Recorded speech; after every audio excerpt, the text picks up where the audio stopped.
Today, I just wanted to take your time to give you one of the most important teachings of the GITAS, the seven GITAS that are the focus point of my book, the seven GITAS that pioneered counseling. All the GITAS are based on essentially two concepts. The first one is the mana, that is the mind. The second one is Atmana. Now, most of the times, the word Atmana is misinterpreted as soul.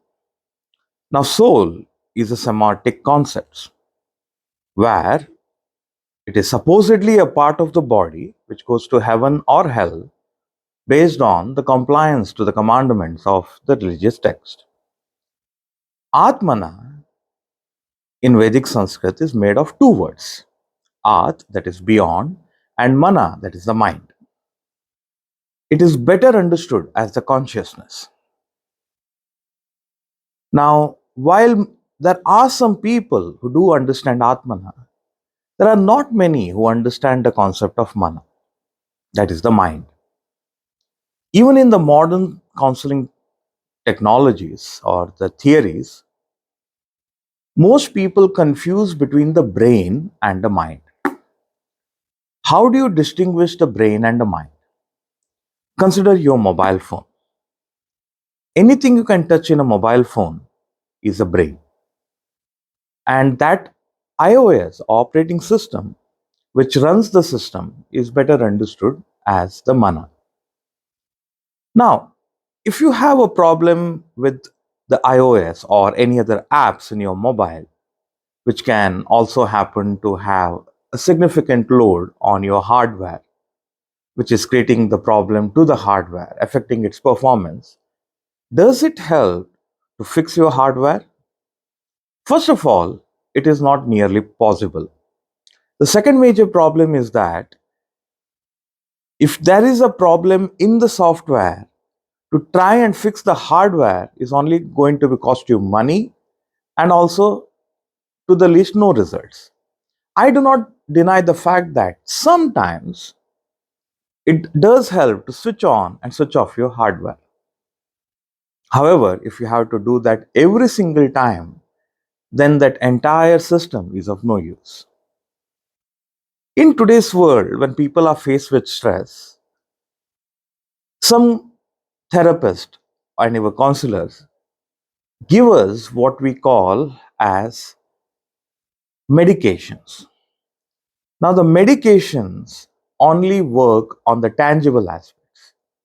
The brain is a tangible aspect. So, if there is something wrong with the brain, it does help to give it some sedatives or something that can numb the brain.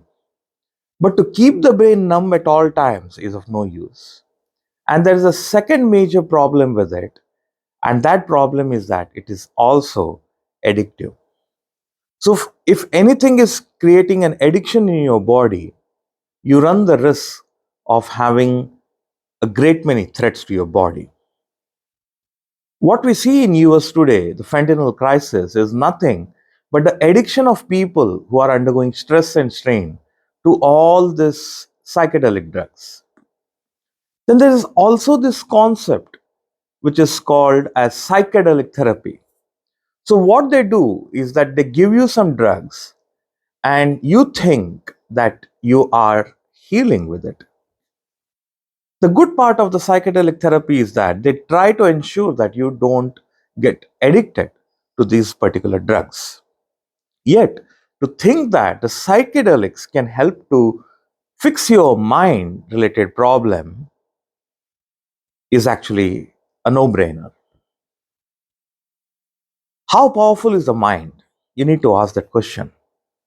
If you observe carefully, everything you do in your life, personal life or professional life, be it considering even politics or economics, which is driven by the human emotions, and that emotions are nothing but a byproduct of the human mind.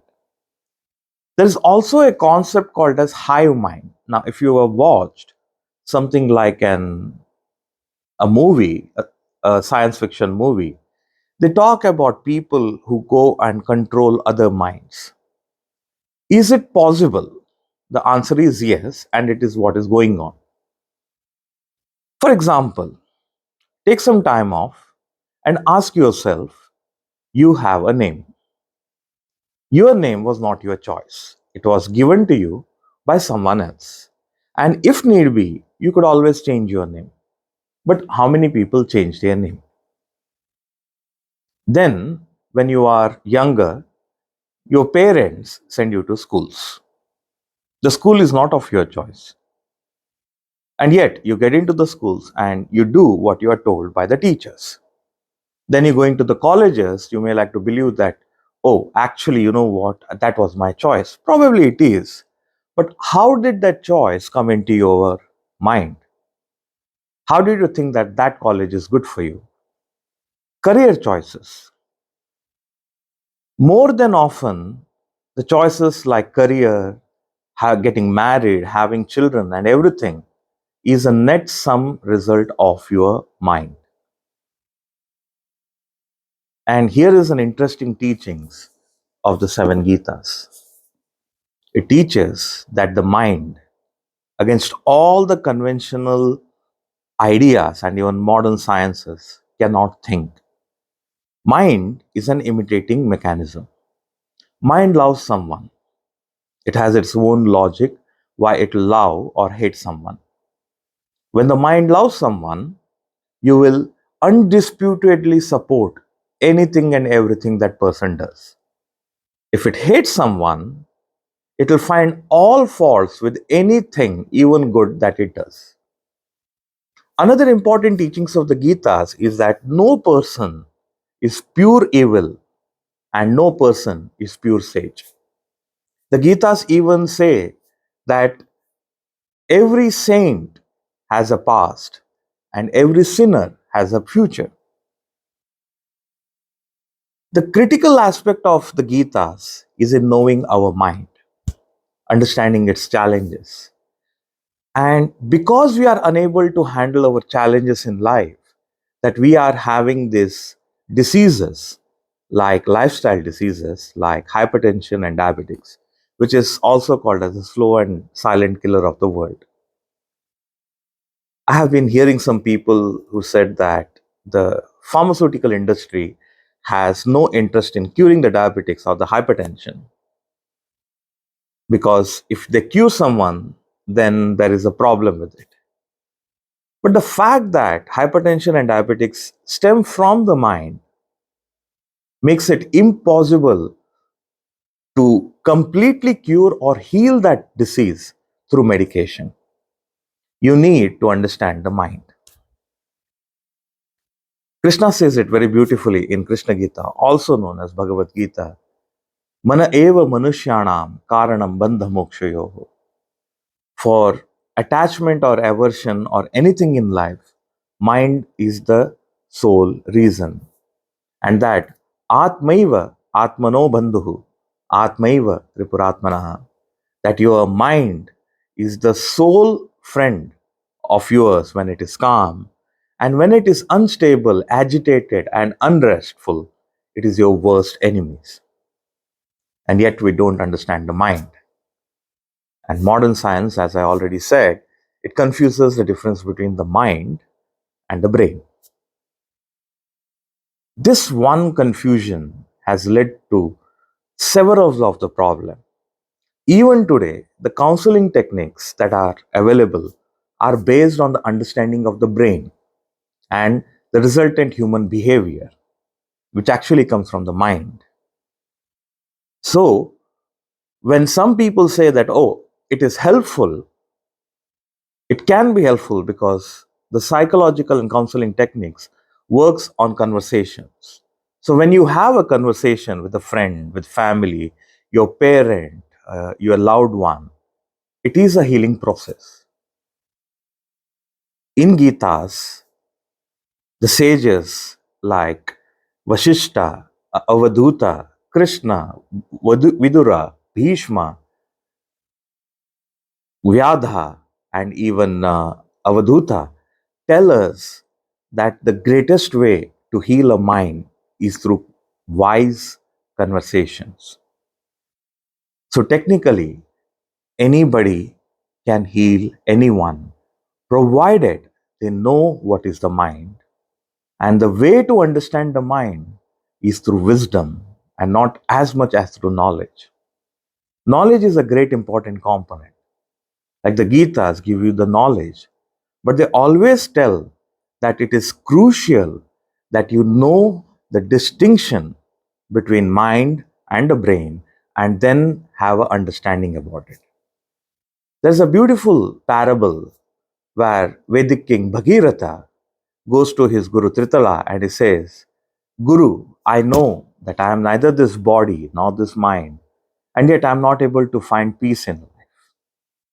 And Tritala says it beautifully, Son, that is because you only know, you do not quite understand, and therefore you don't realize.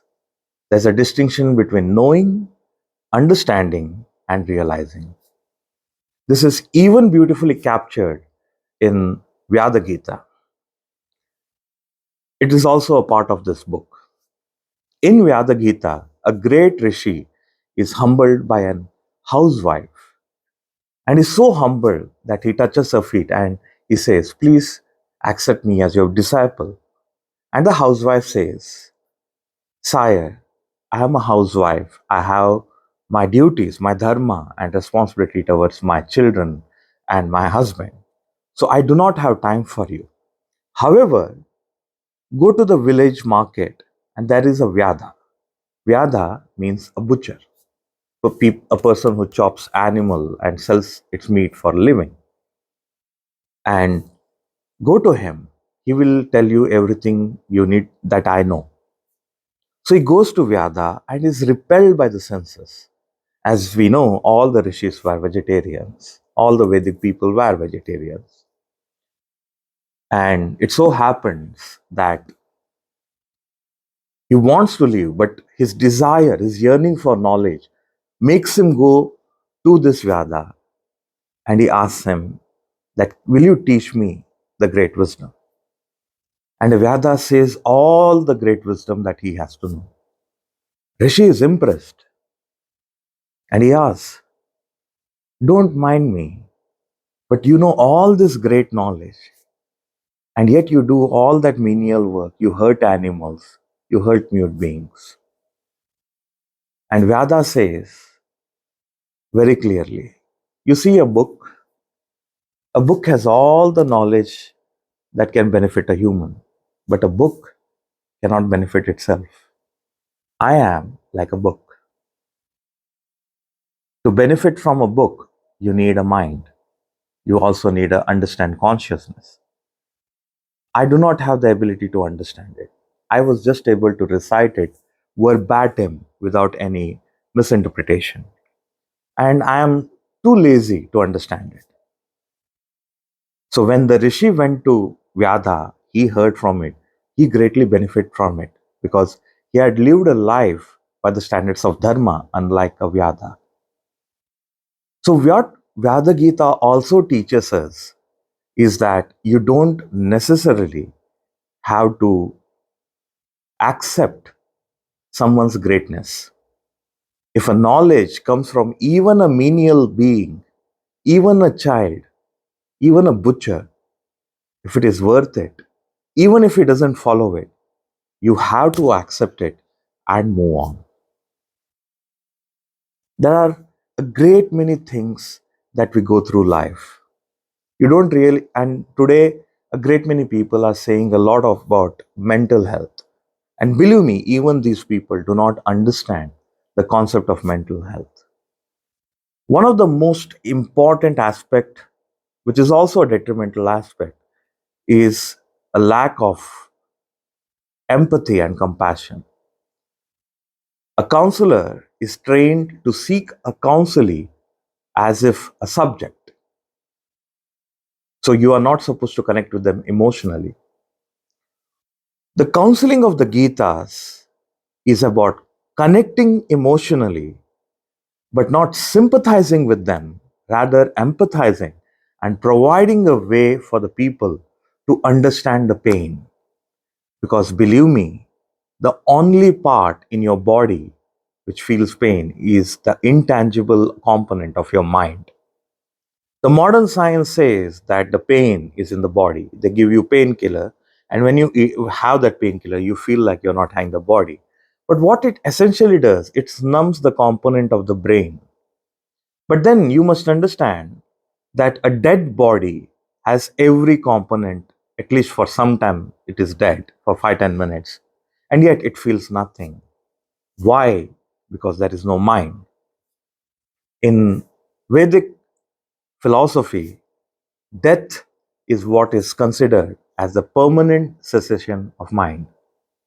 When the mind is absent forever, that is death.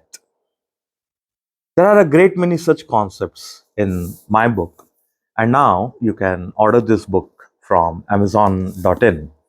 So, if you like the subject, please feel free to order it from www.amazon.in. Until next time, pranam and namaste.